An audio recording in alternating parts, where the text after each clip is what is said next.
Murciana de Medicina Preventiva y Salud Pública. Y hoy tenemos un tema muy interesante que siempre está en el día a día y que constantemente está en la agenda política de nuestro país. El título es Políticas de prevención de consumo de alcohol y el reto de los determinantes comerciales. Y tenemos la suerte de contar no con un ponente, sino con dos ponentes. Y a continuación los voy a presentar, o las voy a presentar en este caso, por orden alfabético. En primer lugar tenemos a Soledad Justo Gil, que yo la veo a la derecha de la pantalla. Soledad es médico especialista en medicina interna y en medicina preventiva y de salud pública y realizó un máster en salud pública por la Universidad de Alcalá. Soledad empezó trabajando como médica interna y posteriormente se especializó en salud pública. Está bien porque parece ser que la hemos atraído a nuestro terreno de la medicina preventiva y la salud pública. Y ha realizado su trabajo en el ámbito de la promoción de la salud y la prevención. En estos momentos es la jefa del área de prevención. Voy a ver si leo estos nombres tan largos que ponen los políticos. En la Secretaría General de Promoción de la Salud y Prevención de la Dirección General de Salud Pública y Equidad en Salud del Ministerio de Sanidad. Y desde la posición que ocupa, pues la verdad que coordina muchas cosas, como son las acciones de promoción de envejecimiento saludable, hacia el que vamos todos, la prevención de la fragilidad y edadismo, así como la prevención del consumo de alcohol, de lesiones y violencia. Y por último, decir que coordina el plan de capacitación de la Estrategia de Promoción de la Salud y Prevención del Sistema Nacional de Salud. ¿Es correcto, Soledad? Correcto. Lo único es Subdirección General de Promoción de la Salud y Prevención, que nos ha subido al rango de secretaría, pero no pasa nada. Es que las siglas son muy complejas. Bueno, los que hemos hecho la mili aprendimos siempre a nombrar por encima los mandos que por debajo. Gracias por la observación. Gracias por la presentación a ti. Y luego tenemos a Inés Zuza Santacilia. También tenemos la suerte que es médico especialista en medicina preventiva y salud pública y que ya lleva unos años, desde 2019, trabajando en el área de prevención de la Dirección General de Salud Pública y Equidad en el mismo Ministerio de Sanidad. Su trabajo fundamentalmente es en la prevención del consumo de alcohol, del que va a tratar hoy el seminario, y también en la coordinación del plan de capacitación de la Estrategia de Promoción de la Salud y Prevención en el Sistema Nacional de Salud. Por lo que nos ha comentado Inés, su trabajo se enmarca en la coordinación de los grupos de trabajo a nivel nacional y a nivel internacional con la OMS y otros organismos internacionales. Y también tiene experiencia de trabajo en el área de promoción de la salud del Ministerio de Sanidad y previamente en cooperación internacional en desnutrición infantil y enfermedades tropicales desatendidas. Bueno, pues son 3 minutos. Yo no quiero quitaros tiempo en vuestra presentación, así que cuando queráis, adelante. Muchas gracias, Enrique. Bueno, pues como veis somos dos, vamos a hacer la presentación primero una, luego otra, pero no quiere decir que en algún momento no intervengamos, estamos acostumbradas a trabajar juntas y a veces ¿no? nos complementamos y probablemente hagamos alguna parte a la par. Intentaremos ser breves, queríamos hacerla lo más corta posible, al final pues se nos ha alargado un poquito más de lo que queríamos, pero intentaremos ser breves. Algunas de las cosas que vamos a contar aquí estamos seguras de que las conocéis, pero siempre nos gusta darle un marco a las presentaciones pues para aquellas personas que a lo mejor no están familiarizadas con algunos conceptos o con algunos datos. Así que perdonadnos si algunos datos o conceptos son muy básicos, ¿no? Para algunos de vosotras o vosotras y vosotros que probablemente ya los conozcáis. Así que voy a empezar yo y después le daré la palabra a Inés. Perdonad, aquí. Vale. Bueno, esto es un poco sobre lo que vamos a hablar. Pues primero unos datos sobre el consumo de alcohol, su epidemiología y los daños relacionados, que voy a comentar yo, y luego seguirá Inés contando las principales políticas de prevención de consumo de alcohol, tanto nacionales como internacionales, y el reto de los determinantes comerciales de la salud. Y terminamos con unas conclusiones para cerrar. Con respecto al consumo de alcohol, bueno, como la mayoría de vosotros y vosotras sabréis, es uno de los principales factores de riesgo de las enfermedades no transmisibles. Contribuye a más de 200 enfermedades y fundamentalmente algunas como el cáncer, enfermedades cardiovasculares o enfermedades digestivas. Es un tóxico para las células, es adictivo, provoca adicción a las personas que lo consumen, teratógeno, afectaciones en el feto si se consume durante la gestación, es inmunodepresor, se vio también mucho durante la pandemia de COVID, y carcinógeno. En esto último nos vamos a detener porque es algo en lo que últimamente OMS, tanto OMS como, por ejemplo, desde organismos nacionales y autonómicos, estamos tratando un poco de incidir más, ¿no? Porque es algo que es poco conocido por la población y a veces por muchos profesionales. El alcohol está determinado por la IARC, la agencia de OMS, como carcinógeno tipo 1 para el ser humano, y produce al menos estos 7 tipos de cáncer, contribuyendo a otros muchos, pero en estos es causal. Es una causa muy frecuente de cáncer de mama en mujeres y colorectal en hombres, y también produce cáncer de cavidad oral, faringe, laringe, esófago e hígado. Además, algo también que a veces es más difícil de ver, ¿no? O nos cuesta más, es que produce daños a terceras personas, no solo a la persona que lo consume. Al feto, ya lo hemos comentado, cuando se consume durante la gestación. También es causa de violencia interpersonal, violencia de género, violencia contra la infancia, y está relacionado con muchos accidentes o siniestros viales, laborales o de cualquier otro tipo. Y también interfiere en el desarrollo del país. No solo a través de esas consecuencias económicas que tiene su consumo, porque como veis aquí, por ejemplo, perdonad, porque es que iba a tratar de silenciar, suena mi... Bueno, no sé muy bien, ahora mismo no lo puedo hacer, perdonad que va a ir sonando el sonidito de la gente que se va incorporando, pero no sé ahora cómo silenciarlo sin quitar la presentación. Bueno, las consecuencias para el desarrollo del país están relacionadas con las consecuencias económicas, por la reducción, por ejemplo, en la productividad de las personas que lo consumen, o porque se ha calculado por OCDE, por ejemplo, que tiene costes de hasta un 1% del Producto Interior Bruto en nuestro país, o las consecuencias en el desarrollo de las personas y en la sociedad, por la inseguridad que puede producir, las desigualdades, etcétera.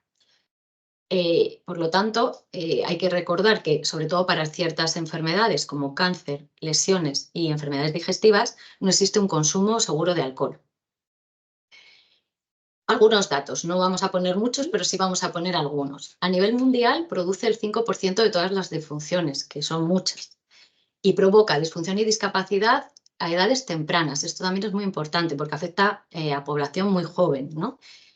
En la región europea de OMS, es una de las regiones que más alcohol consume, como también la que más consume, y produce hasta el 10% de todas las produce o está relacionado con hasta el 10% de todas las defunciones, y 1 de cada 4 de las muertes de personas adultas jóvenes, ¿vale? Esto es especialmente importante por los años de vida perdidos, ¿no? que tenemos de productividad, o sea, en muchos términos en los que podemos calcularlo.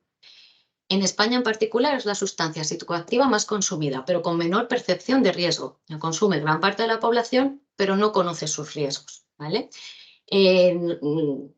A nivel internacional nos comparamos con otros países en base al el consumo de alcohol per cápita, que es la media de litros de alcohol que consume una persona de más de 15 años al año, ¿vale? En España los últimos datos son de 17 litros alcohol año en hombres y casi 5 litros alcohol año en mujeres.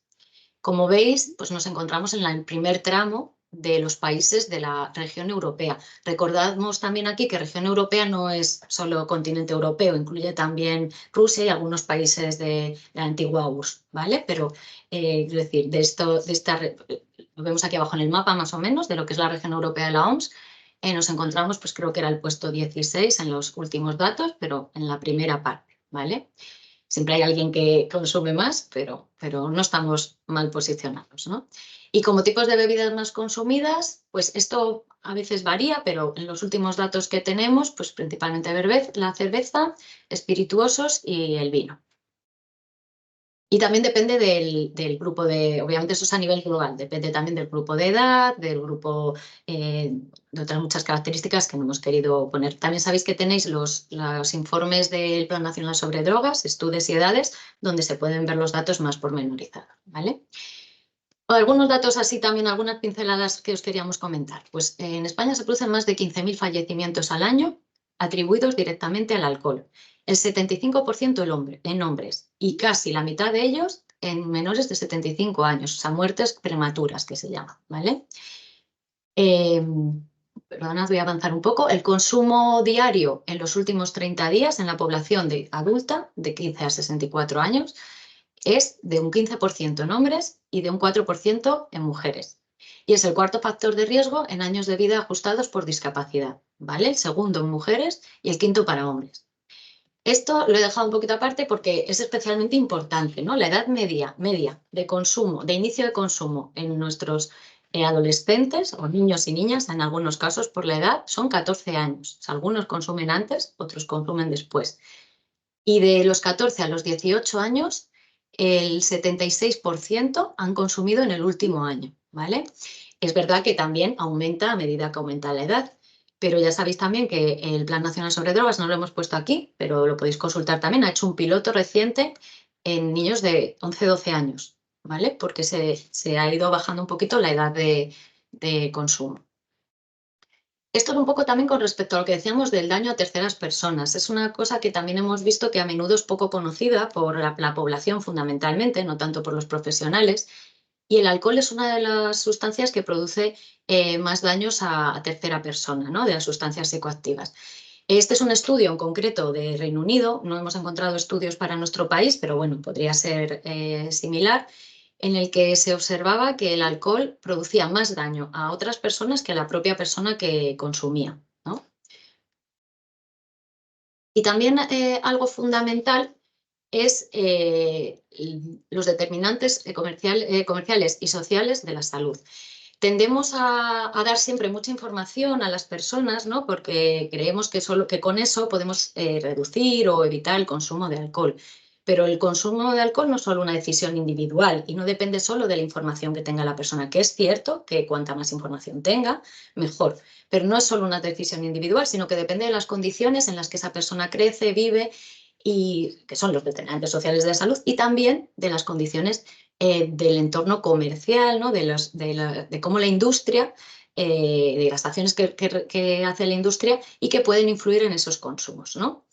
Para ello es fundamental en las acciones de promoción de la salud y prevención tener una perspectiva de equidad. Aquí tenemos una imagen que elaboramos para una infografía en la que mostramos cómo los determinantes sociales de la salud, desde los más cercanos a los más macro, intervienen en el consumo de alcohol, las leyes, la cultura, pues la familia, las creencias, ¿no?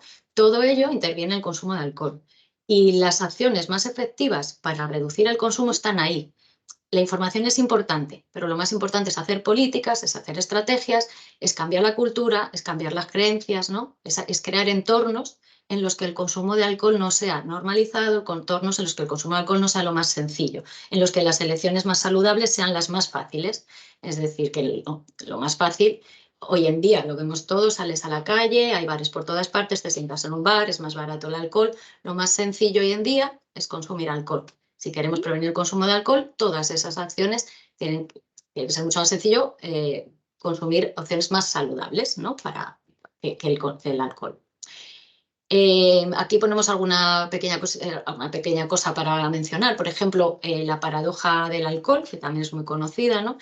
La población de mayor nivel socioeconómico es la que más consume alcohol, pero sin embargo, la población que más daños tiene relacionados al consumo de alcohol es la población de bajo nivel socioeconómico, por muchas razones. Muchas de ellas pues, estarán relacionadas con los pocos medios que tienen para compensar esos daños, ¿no? Pero eso es muy importante, tener en cuenta esta perspectiva a la hora de hacer políticas. Por ejemplo, una de las políticas que se ha visto que tiene más impacto en la equidad en salud, en el consumo de alcohol, es el precio mínimo unitario, que se ha establecido ya en algunos países como Escocia, por ejemplo.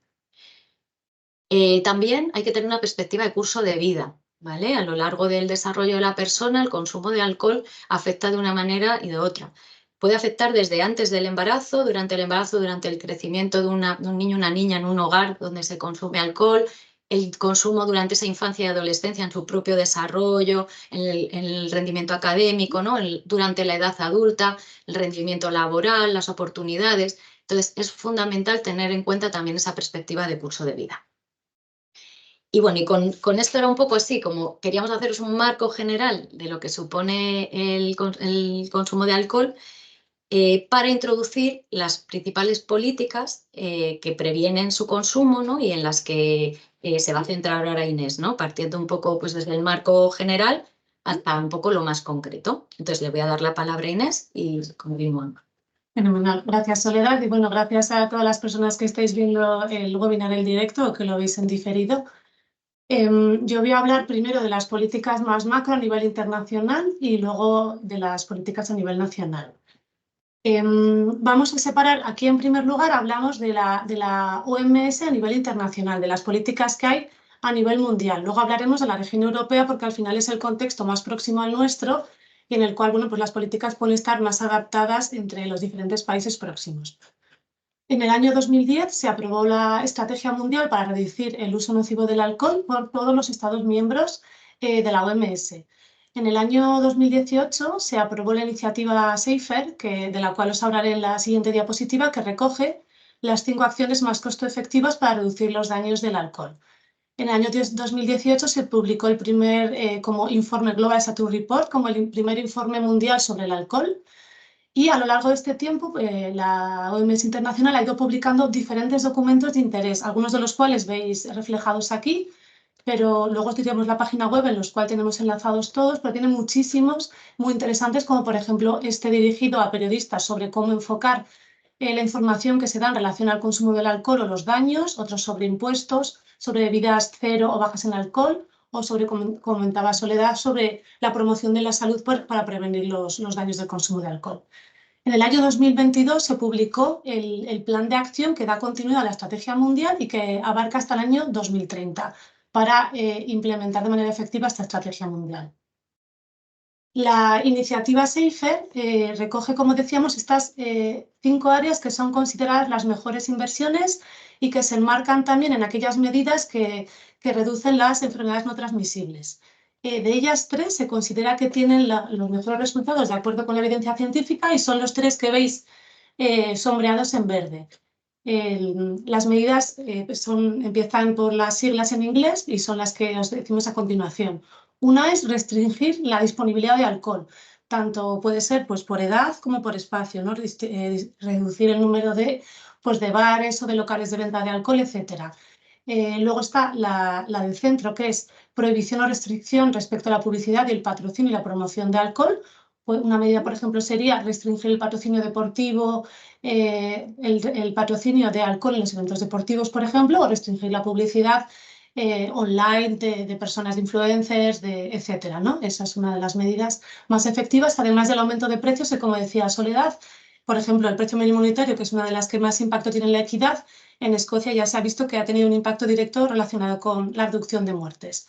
Otras 2 que también son efectivas son aquellas medidas que luchan contra la conducción bajo los efectos del alcohol y luego facilitar en el sistema sanitario fundamentalmente acceso al cribado e intervención breve, así como el tratamiento de las personas pues, que tienen un consumo de riesgo o una adicción al alcohol. Cuando hablamos de la región europea de OMS, también llevan muchos años desarrollándose diferentes estrategias y la última que nos enmarca es esta que se llama Turning Down the Flow, es como cerrando el grifo al alcohol, que se elaboró posteriormente al plan de acción de la OMS internacional y que recoge las 6 áreas prioritarias de acción que ves en la parte inferior de la línea temporal, que son las mismas que hemos dicho que son las más costo efectivas. Los precios, ¿no? El precio del alcohol, disponibilidad, el marketing y también la información sanitaria centralizada sobre todo en el etiquetado sanitario, que también comentaremos un poco más adelante, la respuesta de los servicios de salud y la acción comunitaria. Además de esta estrategia, está en marcha otro proyecto que se puso en marcha el año 2022 y que finaliza el año 2026, que está financiado por la Comisión Europea, en la cual participan los Estados miembros de la Unión Europea, los 27, más Irlanda, Noruega y Ucrania.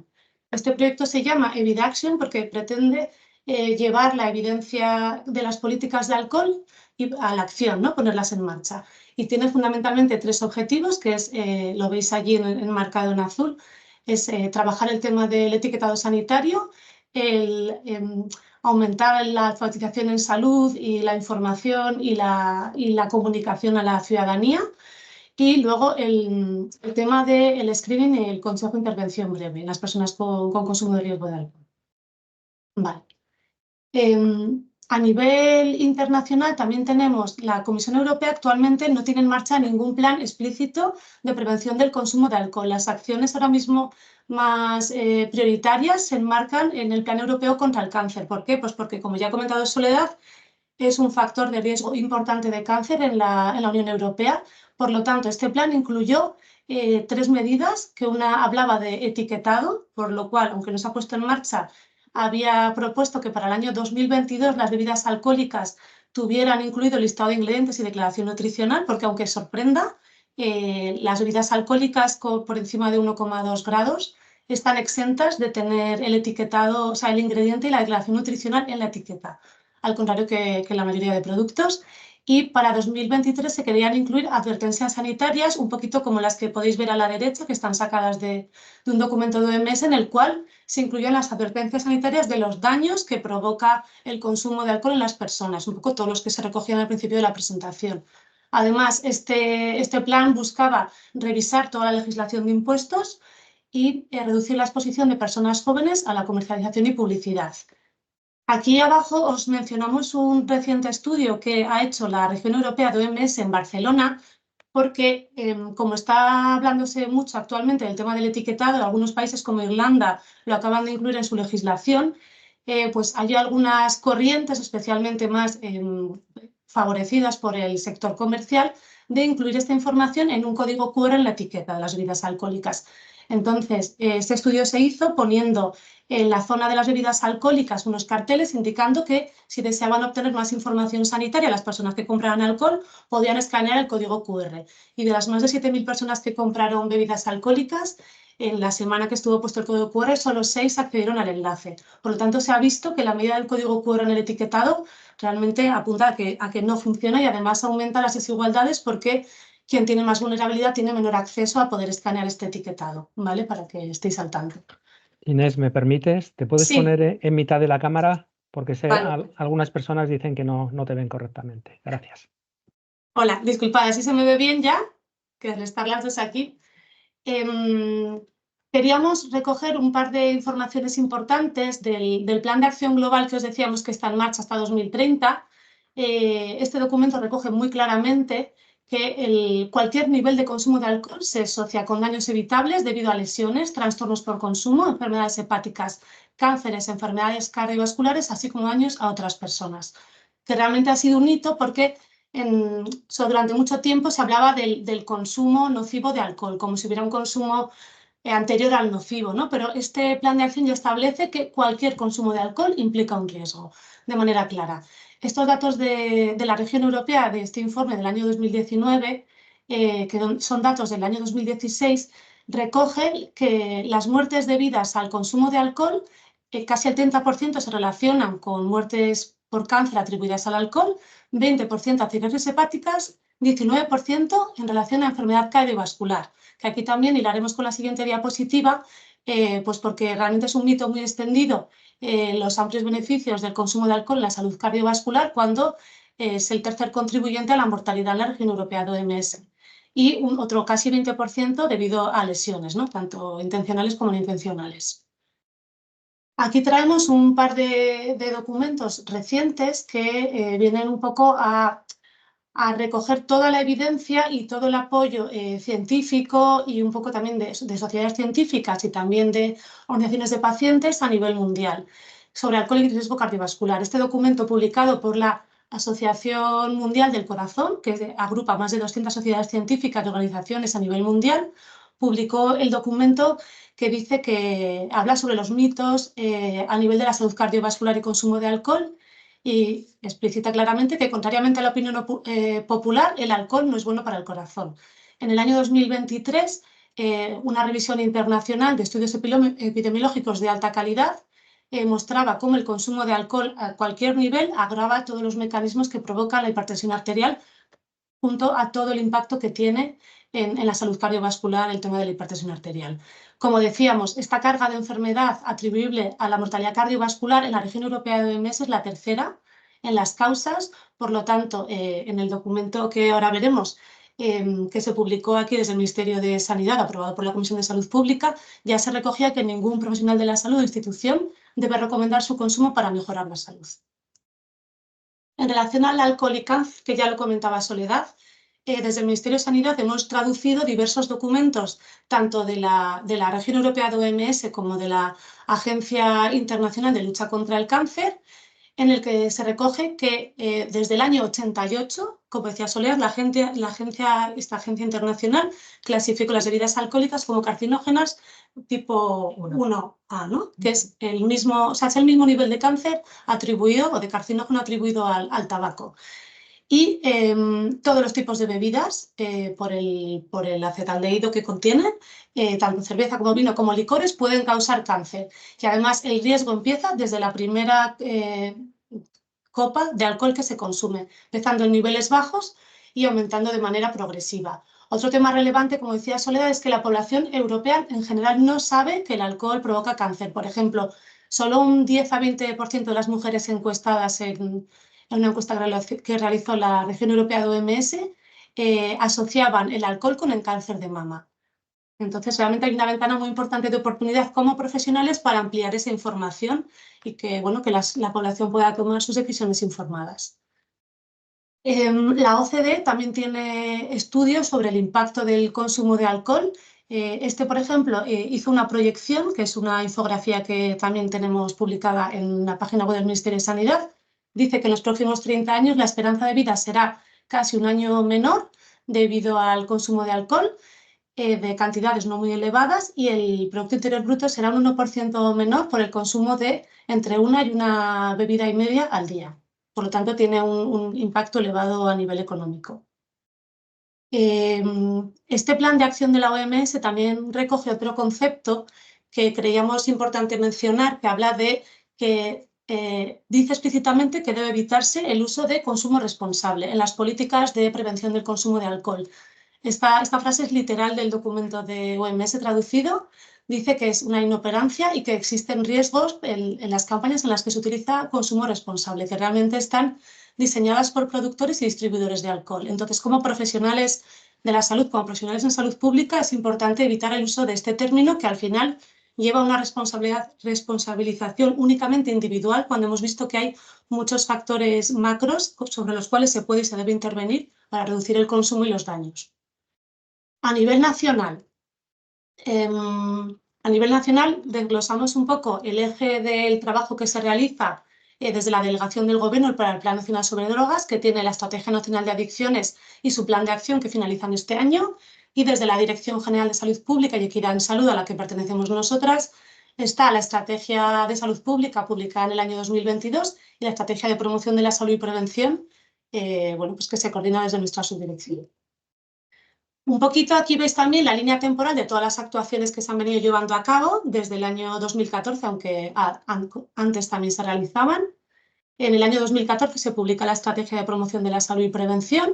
En el año 2020, a pesar del COVID, nace el Grupo de Trabajo de Prevención del Consumo de Alcohol, que está formado por representantes de todas las comunidades y ciudades autónomas y varias personas de la Delegación del Gobierno para el Plan Nacional sobre Drogas, Profesionales sanitarios. Y profesionales sanitarios. La asociación. Sí, bueno, ese es un subgrupo. Sí, tenemos el grupo de trabajo y de este grupo tenemos un subgrupo que también está trabajando algunos temas específicos en el que también participan profesionales sanitarios de diferentes sociedades científicas, actualmente tanto de medicina como de enfermería.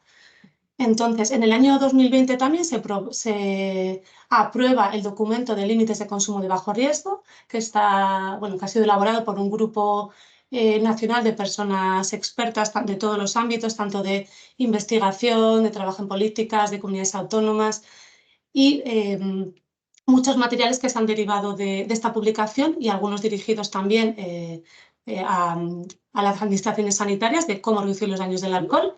En el año 2021 se aprobó en la Comisión de Salud Pública las líneas de actuación en la prevención del consumo de alcohol. Tienen una serie de objetivos prioritarios y objetivos secundarios. Y os ponemos aquí los tres principales, que es potenciar la prevención del consumo de alcohol como una prioridad de salud pública, establecer un marco común para la prevención y abordaje del consumo de alcohol y coordinar la atención sanitaria para la prevención y abordaje del consumo de alcohol con perspectiva de equidad.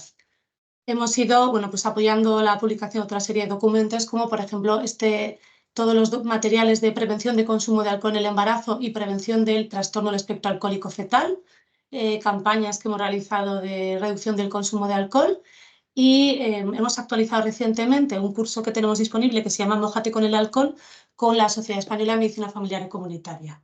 En este año, en el año 2024, vamos a acoger una conferencia internacional de una red, de la red que veis allí a la derecha de EUFAS, que es una red europea de asociaciones y entidades de familias con niños y niñas o personas con trastorno del espectro alcohólico fetal, para un poco impulsar todas las medidas de actuación de prevención del consumo de alcohol en el embarazo.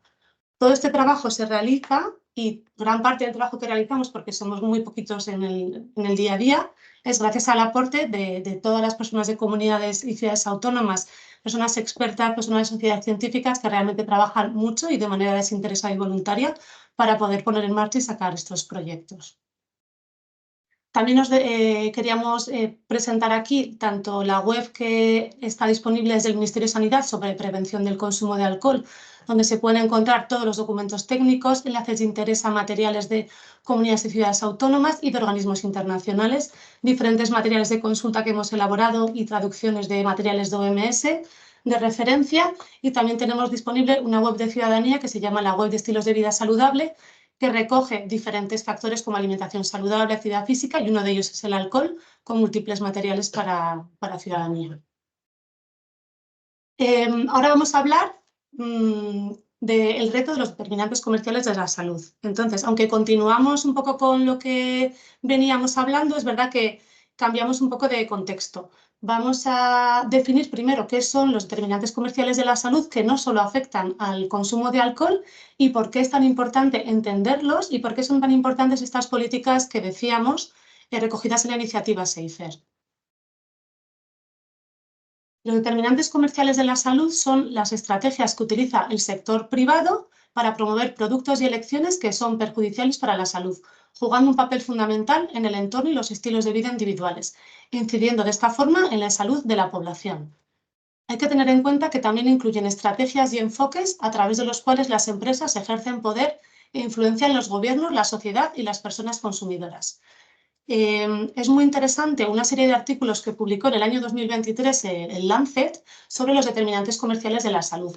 En estos artículos, la definición que proponen es más amplia que la que vemos aquí, porque como decíamos, no solo afecta a los productos no saludables, sino que los determinantes comerciales también afectan a que haya productos farmacéuticos, por ejemplo, o vacunas que sean inaccesibles para algunas personas, para algunos países, pues tanto a nivel económico como por logística, por ejemplo, y también esos son determinantes comerciales de la salud. Es un determinante social clave, puede tener un impacto tanto negativo como positivo, de manera que si se trabaja con estos sectores comerciales se puede convertir un impacto negativo en un impacto positivo, y hay que entender el concepto que lo hemos marcado aquí de las externalidades. ¿Qué venimos a decir con ello? Por ejemplo, saliendo del tema del alcohol, alimentos no saludables, ¿no? Para los cuales hay pues, mucha publicidad, que además decimos que son baratos. Una persona, una familia, consume estos alimentos a lo largo de muchos años, con lo que aumenta su riesgo de diabetes, el riesgo de enfermedades cardiovasculares, hipertensión, etc. De manera que con el tiempo pues, tiene absentismo laboral, tiene una carga económica para su familia, de salud mental por las enfermedades que ¿quién absorbe? Esas externalidades las absorbe la propia persona, las absorbe su familia, el sistema sanitario, el sistema social y el sistema económico. Pero esas externalidades, los daños, no están en el precio del producto que la persona ha comprado, porque el precio realmente es barato. ¿Por qué es barato? Porque no se le imputan todos los daños que realmente provoca esa sustancia a largo plazo en esa persona y en la sociedad.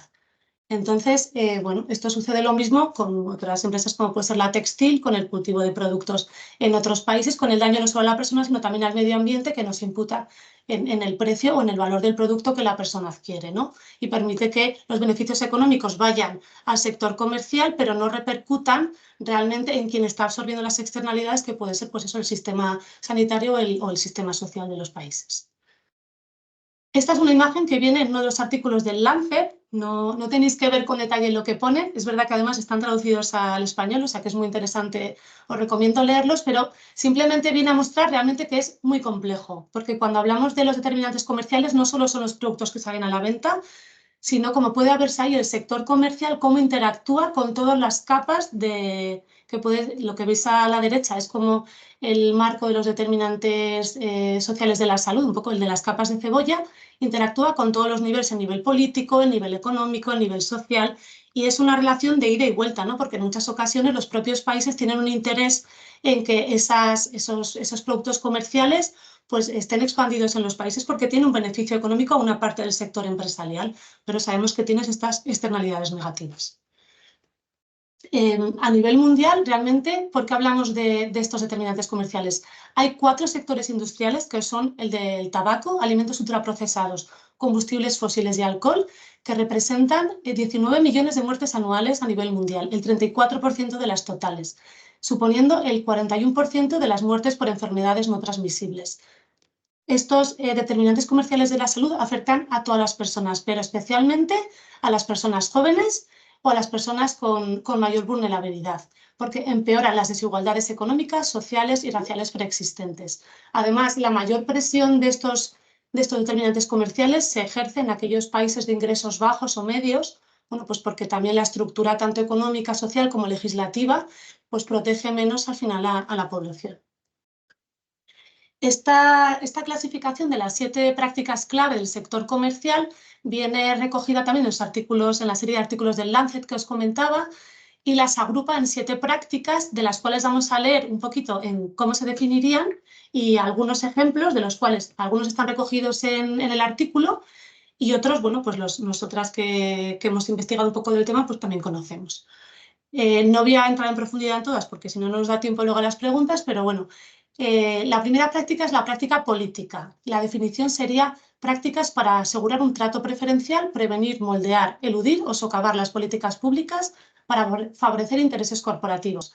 Se ha estudiado, por ejemplo, en el caso de la industria tabacalera, cuando se quiere sacar una legislación nueva, la industria a través de vía terceros genera la sensación de que hay una posición generalizada para impedir o retrasar que salga una legislación.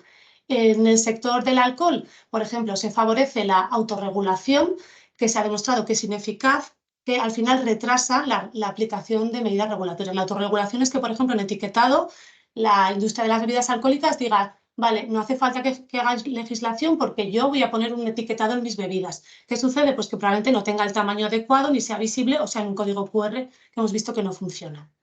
A nivel científico, lo conocéis, se trata de la producción del uso de la ciencia para alterar productos o asegurar resultados favorables para la industria, a través de la financiación de estudios, tergiversando la evidencia, minimizando los riesgos y aumentando la incertidumbre, generando dudas. Esto en el caso del alcohol, durante muchos años ha habido estudios financiados por la industria de las bebidas alcohólicas. Ahora mismo es bastante difícil dilucidar detrás de la financiación de los estudios cuándo están patrocinados o no, pero contribuye a favorecer y a generar incertidumbre, por ejemplo, con respecto al cáncer o con respecto a otras evidencias que llevan mucho tiempo sobre la mesa. Marketing, pues promoviendo la venta de productos como por ejemplo el llamado lavado rosa, que se ha fomentado el consumo de alcohol entre mujeres y llevando a un incremento del consumo en las mujeres. Financieras, pues apoyando la posición financiera de la organización mediante la reducción de impuestos, la evasión, de manera que no se puedan imputar, que no puedas tener impuestos el Estado para poderlos aprovechar en reducir las externalidades de estos productos. O, por ejemplo, uno importante, que es la gestión de la reputación, porque muchas veces todas las industrias que tienen a la venta estos productos no saludables quieren dar legitimidad y mostrar una imagen de marca corporativa que realmente está trabajando por mejorar la salud. Por lo tanto, genera empresas de responsabilidad social corporativa o crea vínculos con entidades públicas o privadas para posicionarse como parte de la solución. Por ejemplo, pues diciendo el problema es que hay un consumo no responsable de alcohol o de bebidas azucaradas, por lo tanto, las medidas están únicamente en la educación y yo formo parte de esa solución. Por ejemplo, pues apoyando a hacer carteles, charlas informativas o publicidad que al final realmente chocan con los intereses que tienen comerciales y por lo tanto la evidencia de esas prácticas pues, ha demostrado que no funciona. Esta es una imagen de la presentación de Mónica Koninska que hizo en un webinar de cuando España era presidente de la Comisión Europea, que se la hemos copiado, pero tenéis ahí la referencia, en el cual se ve que estas prácticas comerciales impactan en el estrato de las leyes y las políticas e impactan finalmente en el sector salud y en las personas. Si nos vamos a la industria de las bebidas alcohólicas, por poner datos o por entender el volumen y lo que implica, o sea, el volumen comercial y económico que tienen, las 10 principales corporaciones de bebidas alcohólicas, 5 de ellas tienen base en Europa, ¿vale? Están muy concentradas. Entonces, bueno, tienen, como veis, las 3 primeras son europeas y tienen mucho poder dentro de los países y dentro de la Unión Europea. Movendi es una asociación internacional que colabora mucho con la región europea de OMS y 15 compañías tienen la mitad del valor global de ventas del alcohol a nivel mundial. Ahí podéis ver un mapa que ellas hicieron, que muchas marcas que parecen muy dispersas realmente se concentran en prácticamente esas 11 principales que podéis ver, que además forman un lobby, que es una alianza internacional por el consumo responsable. Y además muchas de ellas están interconectadas con otras industrias como la de la tabacalera. Movendi identifica en el año 2019 y tiene otra publicación en los años 2023 diferentes estrategias de la industria de las bebidas alcohólicas de interferencia en las políticas de salud pública, posicionándote o bien como actores que pueden participar o directamente diciendo qué políticas quieren que se pongan en marcha. Yo creo que esta es la penúltima diapositiva. Venimos a traer un concepto que se usa mucho en el lenguaje, en los artículos ingleses, que son las SAPROS, que son la industria de las bebidas alcohólicas financia organismos como de responsabilidad social corporativa, ¿no? Social Aspect Public Relation Organization, que utiliza de manera que utiliza su influencia en profesionales y a través de fundaciones a través de estas entidades. Y en ocasiones es difícil diferenciar que estas entidades están financiadas por la industria del alcohol y se posicionan, como decíamos, como parte de la solución, ¿no? Pues si realmente el problema es que las personas no hacen un consumo responsable, yo voy a participar dando información porque esa es la política que más funciona. Porque claro, una política de aumento de impuestos o de reducir disponibilidad, que realmente son las más costo efectivas, no les interesan que se pongan en marcha. Entonces, estos organismos al final tienen un efecto lobby bastante importante porque realmente tienen una fuerza económica detrás importante. ¿Cómo podemos llevar a cabo un cambio en todos estos determinantes comerciales de la salud? Decíamos que pueden tener un efecto negativo, pero también positivo. Entonces, en la presentación de Mónica Koninska, que os he comentado previamente, hablaba de estos 5 ejes para abordar estos determinantes comerciales de la salud. Unos son intervenciones y enfoques desde el sector público, otro es mejorar la gobernanza corporativa y de los inversores, cada uno en su rol, como productores, como vendedores, como distribuidores, etcétera. Priorizar la salud en los instrumentos, financiación y procesos internacionales, fortalecer el interés público por el conocimiento en academia, en medios, a nivel científico, por un conocimiento basado en la evidencia y fortalecer la sociedad civil para demandar mejores prácticas corporativas. Por ejemplo, esto ha sido un eje muy importante en la nueva legislación que ha publicado Irlanda, que incluye el tema de precios y el tema de etiquetado, porque ha sido la sociedad civil quien, junto con el gobierno, ha dado un impulso muy importante a que esta ley saliera adelante. Las conclusiones, solo es esta diapositiva. ¿Termino yo? Vale. Resumimos, no existe un nivel de consumo de alcohol seguro. Todos los tipos de bebidas, cerveza, vino y licores pueden causar cáncer. El riesgo empieza en niveles bajos y aumenta progresivamente. En base a la evidencia científica actual, ningún profesional de la salud o institución debe recomendar el consumo de alcohol de bebidas alcohólicas. La carga de enfermedad cardiovascular atribuible al alcohol es el tercer mayor contribuyente a la carga de enfermedades atribuibles por todas las causas en la región europea de OMS. Consumir alcohol no es solo una decisión individual, está influenciada por los determinantes sociales y comerciales de la salud. Las 3 políticas más efectivas están fuera del ámbito sanitario, como decíamos, disponibilidad, publicidad, patrocinio y precios, recogidas en la iniciativa SAFER, y que es importante conocer y tener presente a estos determinantes comerciales de la salud para poder reducir los daños en la salud económicos y sociales de este consumo. Muchas gracias. Bueno, y aquí al final tenéis la web donde está toda esta información. Podéis encontrar documentos, podéis encontrar mucha información sobre todo lo que os hemos estado contando. Si os parece, quito la presentación, Enrique, ¿no? Pues muchísimas gracias, Inés y Soledad, por vuestra presentación. Y bueno, aunque algunos participantes previamente ya han enviado preguntas, vamos a estar hasta las 5 y si alguien quiere formular preguntas, pues intentaremos a través del chat o intentaré leerlas. Bien, vamos a intentar agrupar. Yo creo que las 2 primeras son de nuestra tesorera. Creo. La primera dice, ¿por qué se permite que en las universidades se subvencionen actos por empresas de bebidas alcohólicas? Y unida a esta creo que puede ir, ¿cómo es que en los hospitales públicos se permite adquirir cerveza, vino y otras bebidas alcohólicas en sus cafeterías? Bien, hay una parte que no hemos contado, porque bueno, está en proceso. Como sabéis, no hay una ley nacional para la prevención del consumo de alcohol. Sí que hay un proyecto, un anteproyecto de ley del que se hizo ya la consulta pública el año pasado para la prevención del consumo de alcohol en menores y sus daños relacionados. Es el tercer intento, si no me equivoco, en los últimos 15 años, en los que Inés y yo ni siquiera estábamos aquí ni en este tema.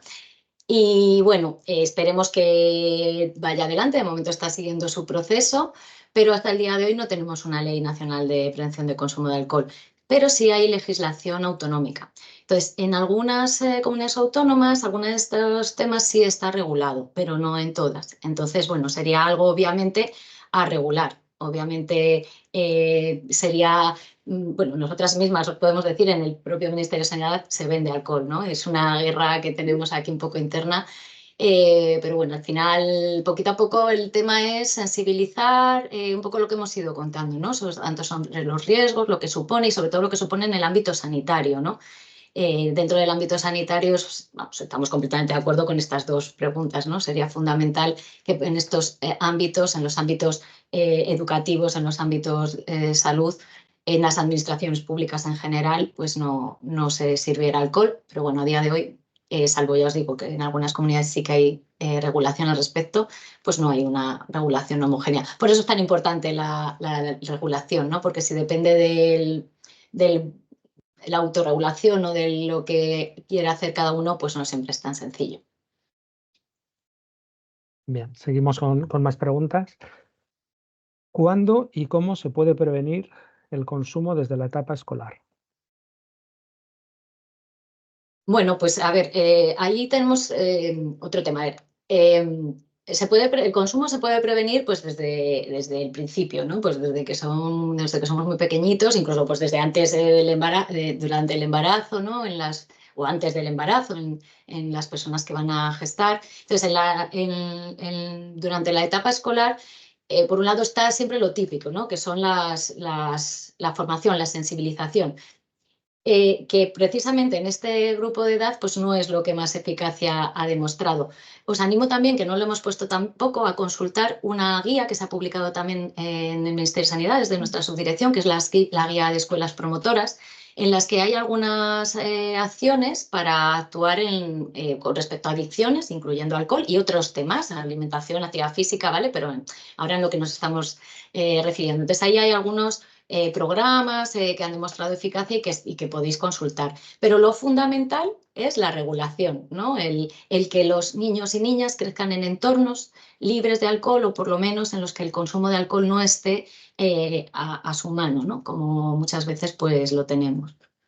En el que los adultos, las personas adultas, no mostremos ese consumo pues como algo normal, habitual o a lo que vamos abocados todos, ¿no? Bueno, un futuro lejano, pero que es un poquito hacia donde deberíamos ir. Bueno, ahora una pregunta que ha entrado a través del chat. ¿Se ha visto la importancia de medidas y políticas a nivel macro para prevenir las consecuencias del consumo de alcohol? Pero, ¿es posible o se ha visto la eficacia de medidas a nivel más micro o medio? No sé si entiendo bien la pregunta. Bueno, medidas a cualquier nivel de los determinantes sociales de la salud, o sea, en las capas de cebolla, ¿no? Desde la propia persona individual, que es las que estamos hablando, pues por ejemplo, una de las medidas más costo efectivas es el cribado e intervención breve en la consulta. Eso es una medida individual. También veíamos que la estrategia europea propone acciones comunitarias, acciones en la comunidad, ¿no? Que sería pues como las capas más intermedias. Y luego, por supuesto, pues todas estas que estamos refiriendo. Obviamente, todas son complementarias. O sea, las más efectivas son las que están más arriba, pues porque afectan a toda la población y no tenemos que ir uno a uno, pero obviamente todas las medidas son complementarias entre sí y no excluyentes. Y sí, por supuesto, hay muchas medidas a otros niveles que tienen eficacia. Bueno, aquí no veo quién la ha Pues formulado. Inés, no sé si quieres... Sí, lo explica No veo, fenomenal. no Todo veo lo que quién la... sea generar entornos promotores de salud, o sea, entornos saludables, al final reduce el riesgo de consumo de adicciones, no solo al alcohol. O sea, todo lo que es generar entornos saludables reduce ese riesgo de adicciones y aumenta ¿no? que la posibilidad de que las personas tengan un estilo de vida saludable, ¿no? Y que crezcan en buena salud. Bueno, yo aquí os formulo una pregunta, pero yo a estas reuniones no tengo la suerte o la desgracia de ir.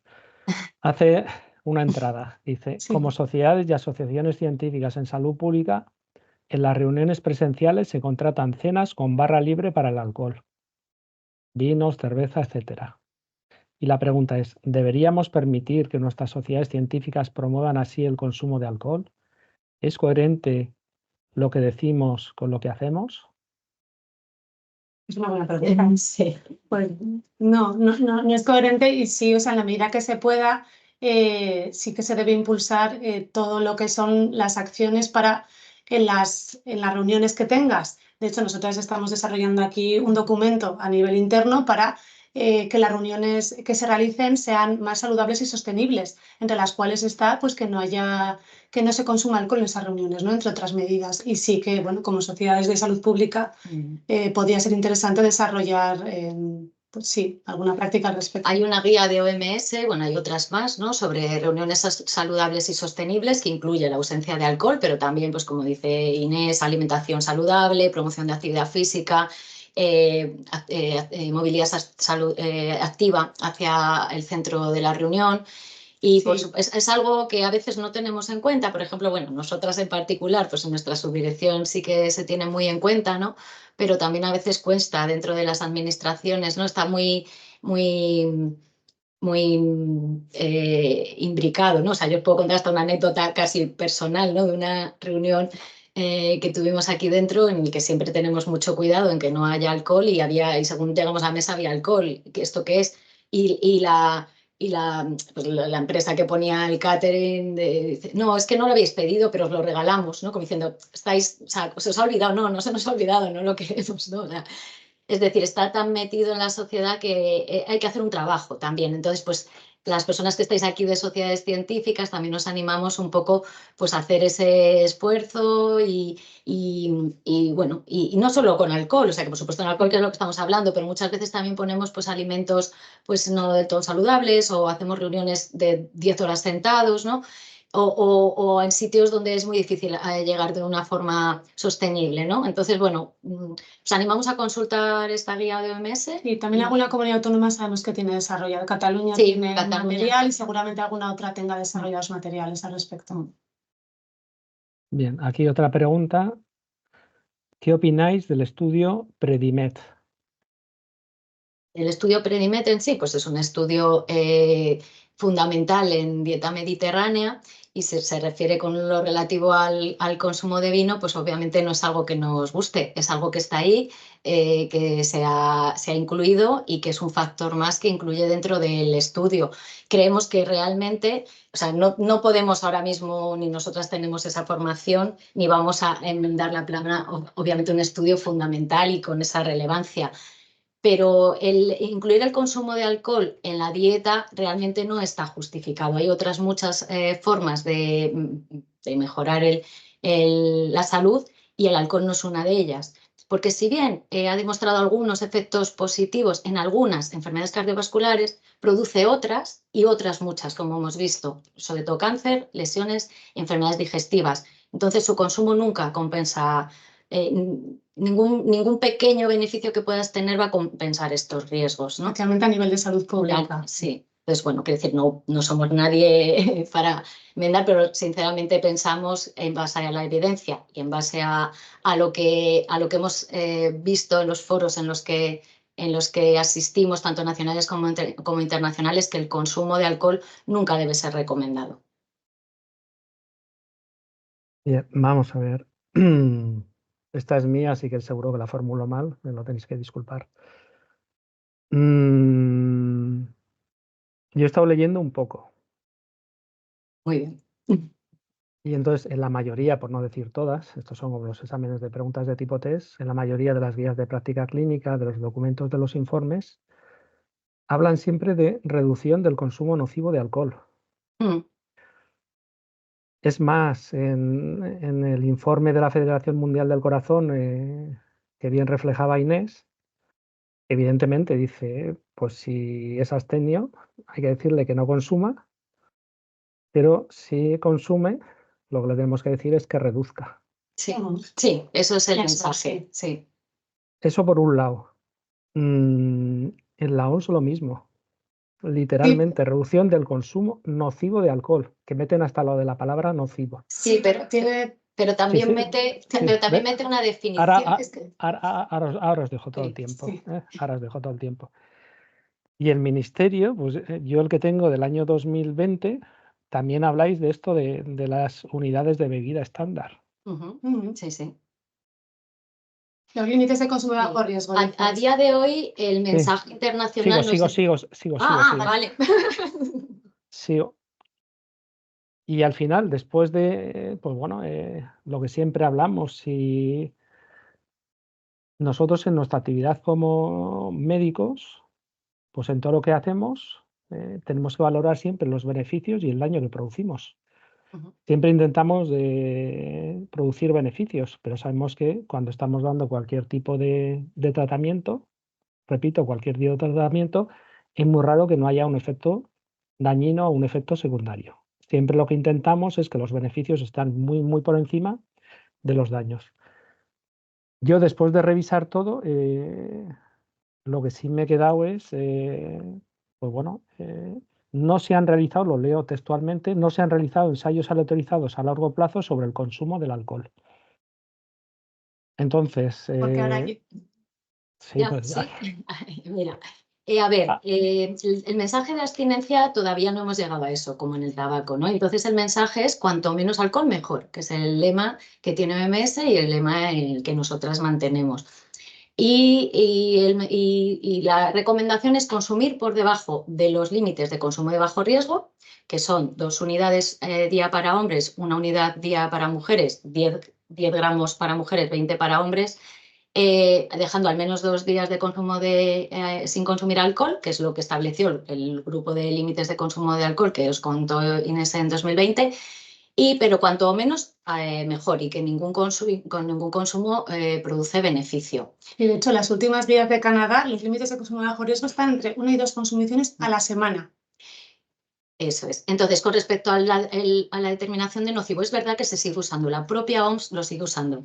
En las reuniones en las que estuvimos para la elaboración del Plan Mundial, se dijo por diversos países que había que limitar ese término, pero otros países no están de acuerdo con eliminarlo. Y la propia OMS, en las primeras páginas del Plan de Acción, menciona que cuando habla de consumo nocivo, quiere decir que todo consumo produce daño. Dice que no se refiere solo a lo que CIE recoge como consumo nocivo, sino que le da un valor amplio, sabiendo que cuando se refiere a consumo nocivo de alcohol, quiere decir que cualquier consumo de alcohol implica un daño. Un poco porque era difícil cambiar toda la terminología de la estrategia global que fue adoptada por todos los Estados miembros, pero sí quería matizar el cambio. El cambio que primero viene en definición y que en un futuro vendrá en el nombre. Y luego, sobre que no hay estudios aleatorizados con consumo de alcohol, pues ojalá no los hubiera, porque al autorizar al consumo de una sustancia que sabemos que es tóxica, teratógena, inmunodepresora, cancerígena, pues tiene sus condicionantes, ¿no? Sabemos que hay algún estudio en marcha, no conocemos las condiciones del mismo ni su aprobación, pero realmente a nosotras como profesionales de la prevención del consumo de alcohol, y podría decir que a la gran parte del grupo de trabajo que coordinamos de comunidades autónomas, nos llama bastante la atención, ¿no? Que a día de hoy, con la evidencia que hay sobre los daños que produce el consumo de alcohol, porque esa evidencia existe, la industria se empeña en que hay que demostrarla, pero podemos seguir haciendo estudios, pero esa evidencia está ahí y esa evidencia es real.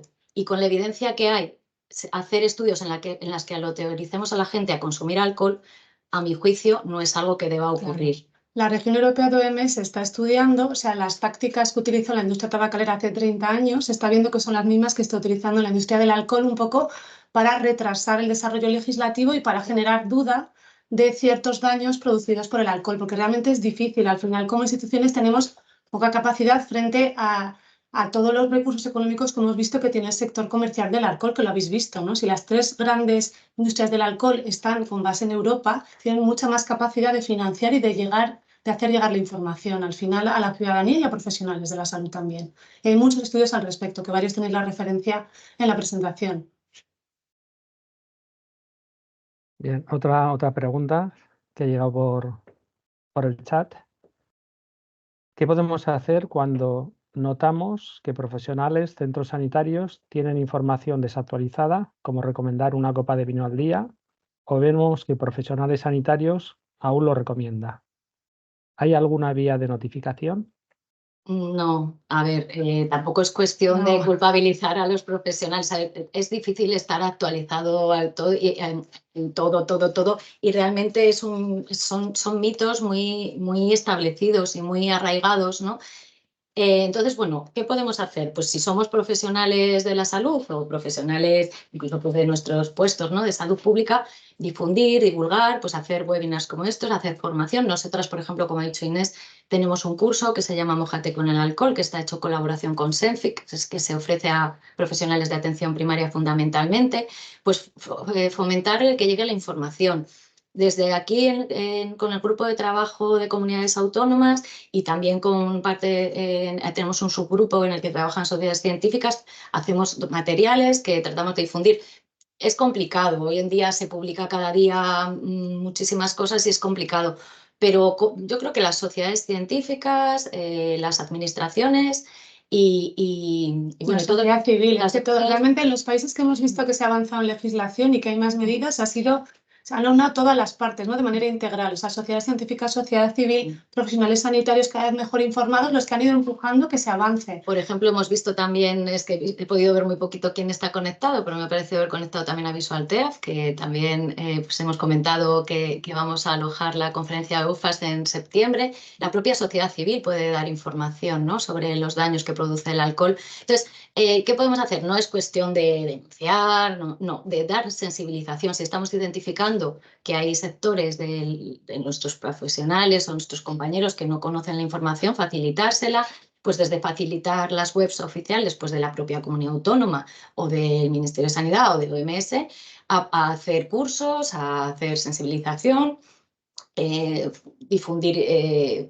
Son mensajes muy sencillos y que realmente pues a veces es complejo, ¿no? estar al día. Y bueno, pues también las propias sociedades a veces hacen sus actualizaciones. Repito otra vez Senfic, perdonad, porque colaboramos bastante con ellos, pues tienen las recomendaciones del PAPS cada 2 años y ahí se actualizan, ¿no? Y otras muchas sociedades también las tienen, ¿no? Entonces, un poco intentar estar al día, intentar hacer que esta información llegue y que llegue a cada uno además en su lenguaje, porque a los profesionales tenemos que llegar de una manera, a la ciudadanía tenemos que llegar de otra, y también según su edad o a los políticos también. Tenemos un documento también para decisores políticos que, bueno, cada vez que viene aquí alguien nuevo, pues se lo damos, por si acaso, y entonces también animamos, pues si queréis difundir. Y generar red. Al final, yo creo que para que las cosas avancen y se muevan, todas las personas que realmente estamos trabajando, tenemos que aunar esfuerzos, ¿no? O sea, al final es identificar personas que tienen esa misma visión, que saben la evidencia e intentar irnos enlazando unas con otras. para ir avanzando. No sé si estaban escribiendo en el foro de alguna persona. Si había alguna cosa. Si no queréis pasaros de hora, pero ya son 5, si queréis. Bien, aquí hay, ya lo habéis contestado, hay diferencia entre el consumo de cerveza y vino y otros tipos de alcohol. Ya lo habéis explicado claramente que por el componente del alcohol pues no hay diferencias. Y aquí una pregunta concreta que creo que va enlazada pues, bueno, con una del chat. Dice, ¿qué tenemos que responder cuando en la consulta nos preguntan, esto no hablamos de salud pública, ¿qué tenemos que responder cuando en la consulta nos preguntan si es bueno seguir tomando media copa de vino en las comidas en personas sanas y mayores de 60 años? A ver, ¿Qué aquí tenemos que hacer? siempre decimos que por un lado está el mensaje poblacional, que es el que tenemos que dar siempre desde salud pública y las instituciones, ¿no? Damos mensajes poblacionales, y otra cosa es lo que ocurre en la consulta, en la relación entre el profesional y el paciente. El mensaje siempre tiene que ser cuanto menos alcohol mejor, informar de todo esto que estamos diciendo, el alcohol puede producir esto, puede producir esto. Es verdad, pues como decíamos, que en algunos estudios hay ciertos segmentos de la población en los que se ha podido ver ciertos beneficios, básicamente en infarto y ictus, si no me equivoco. Como profesional sanitario, tú puedes explicar esta información al paciente y entre los dos tomar decisiones. Siempre, yo creo que animando al consumir cuanto menos mejor y siempre por debajo de los límites de consumo de bajo riesgo, ¿no? Pero bueno, eso ya son mensajes distintos, ¿no? Una cosa es el mensaje poblacional, otra cosa es el tú a tú en la consulta, que puede ser pues, más personalizado, obviamente, ¿no? Pero siempre animamos a dar el mensaje, ¿no? Y a animar a esa reducción de consumo siempre que el paciente pues, lo desee y sea posible, ¿no? No daríamos el mensaje de mantener el consumo, ¿no? Bien, te dice alguien, bueno, pues yo voy a seguirme bebiendo mi copa de vino. Bueno, pues es decir, pues dentro de tu grupo de edad tal, pues estos son los riesgos, ¿no? Bien, pues bueno, son Información. Antes lo he dicho mal, disculpe. He dicho hasta las 5, era hasta las 6. Ya hemos pasado, sí. Es mejor ser puntuales, así la próxima vez vendrá también la gente, ¿no? Sí, han puesto algún enlace. Queríamos agradeceros de verdad a Enrique, bueno, y a Victoria, que está ahí en la sombra, pero bueno, vuestra amabilidad, el habernos invitado aquí a pues esto, exponer un poco pues el trabajo y la evidencia, ¿no? del tema en el que trabajamos, y también, bueno, de cualquier otra cosa. Como veis que trabajamos muchas cosas, a vuestra disposición si en algún momento queréis que contemos alguna cosa más. Y a todas las personas que están escuchando, también pues darles las gracias por su interés. Tienen a disposición la web del Ministerio de Sanidad, donde pues, hay muchos de estos documentos que hemos colgado, están ahí a su disposición. Fenomenal. Bueno, pues muchísimas gracias. Yo despediros y, por supuesto, agradeceros que hayáis participado.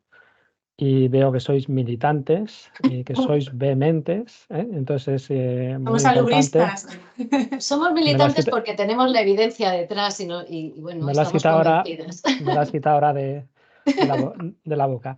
Lo que nunca hay que ser es talibanes, No, hay que ser no. militantes, salubristas, intentar lanzar los mensajes. Y como bien habéis comentado, pues una cosa son los mensajes de salud pública y otra cosa es los mensajes que tenemos con cada uno de nuestros pacientes, porque a veces las generalidades, pues lo mejor no siempre, o lo bueno no siempre es lo mejor. Bien, yo también quiero, aparte de agradeceros a vosotros, agradecer a la Sociedad Murciana de Medicina Preventiva y Salud Pública que me haya permitido moderar esta sesión y, por supuesto, a nuestra tesorera, Victoria Uroz, que está pues bueno, coordinando todo este sistema que para algunos sería muy complicado hacerlo. Bueno, y a los asistentes, por supuesto, gracias y nos veremos, pues bueno, tenemos que descansar un poco, después del verano volveremos a retomar los seminarios. Muchas gracias a todos. Muchas gracias a vosotros. Hasta luego. Muy buen día. Hasta luego.